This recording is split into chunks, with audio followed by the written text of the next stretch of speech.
Biglang uminit ang laro. Nagkainitan sina Mitchell Robinson at Dyson Daniels at nauwi sa ejection.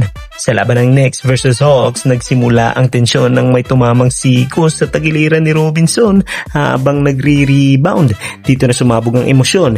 Galit na galit si Robinson at paulit-ulit na tinangkang lapitan si Daniels kahit pinipigilan na ng teammates at referees.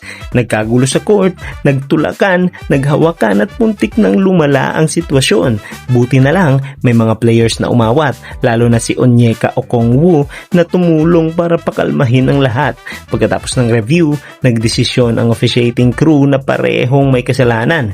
Double technical fouls at parehong ejected sina Robinson at Daniels. Isang iglap lang, nagbago ang momentum ng laro. Sa NBA, isang maling galaw, pwedeng magpasabog ng buong laban.